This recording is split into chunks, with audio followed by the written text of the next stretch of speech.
한때 생명공학의 판도를 바꿀 기적으로 불렸던 기술이 있었습니다. 그런데 이게 하루아침에 악몽이 된다면요. 네, 오늘은 바로 그 얘기. 인텔리아 테라퓨틱스가 어떻게 희망의 아이콘에서 위기의 중심으로 추락했는지 그 전말을 속속들이 파헤쳐보겠습니다.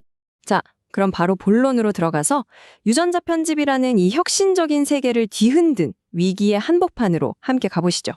화면에 보이는 이 숫자, 마이너스 67%. 이게 뭘 의미할까요? 이게 바로 인텔리아의 주가가 최고점 대비 얼마나 폭락했는지를 보여주는 겁니다. 어마어마하죠? 한마디로 투자자들의 신뢰가 완전히 무너져 내렸다는 뜻입니다. 그럼 대체 왜 이런 일이 벌어졌을까요? 그 방화쇠를 당긴 건 다름 아닌 미국 식품의약국, 바로 FDA였습니다. FDA가 인텔리아의 가장 중요한 치료제 NTLA 2001의 임상시험을 전면 중단시켜버린 거죠. 아니 그 기적의 신약이라던 게 왜 갑자기 멈춰선 걸까요? 이 갑작스러운 추락을 제대로 이해하려면요, 시간을 조금만 뒤로 돌려볼 필요가 있습니다. 이 모든 사태 이전에 있었던 그야말로 기적 같았던 순간들을 먼저 알아야 하거든요.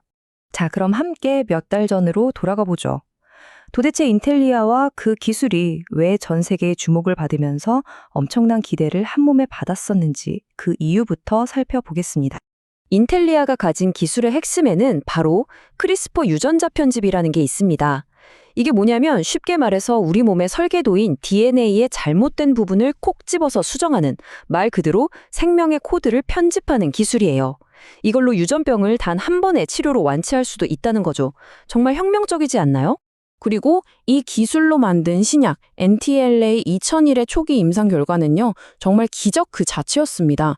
몸에 해로운 단백질을 무려 90% 이상 줄였고요. 더 놀라운 건 그 효과가 3년 동안이나 지속됐다는 겁니다. 심장병 환자들의 상태도 눈에 띄게 좋아졌죠. 그야말로 의학계에 엄청난 충격을 던진 결과였습니다. 하지만 여러분도 예상하셨겠지만 이 눈부신 성공 신화에 갑자기 어두운 그림자가 드리우기 시작합니다. 누구도 예상치 못했던 경고 신호들이 하나 둘씩 터져 나오기 시작한 거죠.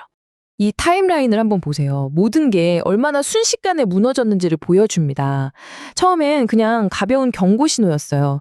그런데 이게 2025년 말이 되면서 걷잡을 수 없는 위기로 번집니다. 투약 중단, FDA의 임상 보류 통보, 그리고 결국 환자 사망까지. 불과 몇 주 만에 벌어진 일입니다. FDA가 이렇게 극단적인 조치를 취한 결정적인 계기는 바로 하이솥 법칙이라는 개념 때문이었습니다. 이게 좀 전문 용어 같죠? 쉽게 말해 약물 때문에 간이 심각하게 손상될 수 있다는 아주 강력한 위험 신호라고 보시면 됩니다. 임상시험에서는 정말 최악의 시나리오 중 하나죠. 그런데 진짜 문제는 이게 끝이 아니라는 겁니다. 이 사태가 터지기 전까지 이미 450명이 넘는 환자들이 이 약을 투여받았다는 사실이에요. 생각해보세요. 450명. 이분들의 장기적인 안전은 과연 괜찮은 건지 누구도 장담할 수 없는 상황이 된 겁니다. 자, 이런 상황이니 투자자들 입장에선 그야말로 패닉에 빠질 수밖에 없었겠죠? 이 모든 게 거대한 수수께끼처럼 느껴졌을 겁니다.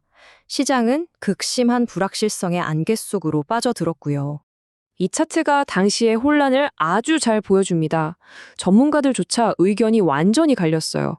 어떤 전문가는 이 주식이 4달러짜리라고 하고 다른 전문가는 54달러의 가치가 있다고 봤습니다. 4달러와 54달러라니 이 엄청난 격차 자체가 시장이 얼마나 혼란스러웠는지를 증명하는 거죠. 이 표를 보면 단기 투자자들의 딜레마가 그대로 드러납니다. 사실상 모든 게 FDA에서 날아올 다음 소식 하나에 달려있는 그야말로 뉴스에 모든 걸 거는 투기적인 상황이 되어버린 겁니다. 예측이 불가능한 거죠. 결국 모든 사람들의 머릿속에는 이 질문 하나만 맴돌게 됩니다. 이게 관원 약 자체의 근본적인 문제일까? 아니면 정말 운이 나빴던 한 환자에게만 일어난 비극적인 사고일까? 이 질문에 대한 답에 모든 것이 달려 있었습니다. 자, 이렇게 회사의 대표 신약이 좌초 위기에 처한 상황에서 인텔리아는 과연 어디로 가야 할까요? 이제 마지막으로 이들이 앞으로 나아갈 길은 어떨지 한번 전망해 보겠습니다.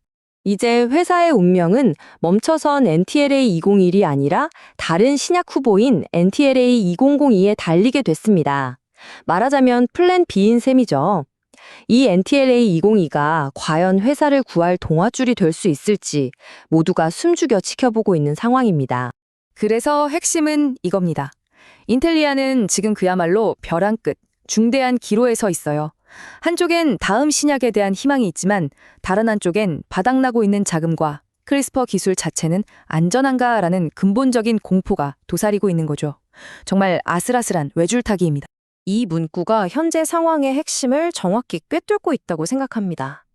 단 한 번의 치료로 병을 완전히 고칠 수 있다는 그 엄청난 매력이 과연 이 위험천만한 여정을 감수할 만큼의 가치가 있는가? 이건 비단 인텔레아만의 고민은 아닐 겁니다. 그리고 이 모든 이야기는 결국 우리 모두에게 하나의 궁극적인 질문을 던집니다. 인류의 삶을 바꿀 수 있는 이런 혁명적인 과학기술을 개발할 때 우리는 과연 어디까지 위험을 감수해야 하고 또 감수할 수 있을까요? 여러분은 어떻게 생각하시나요?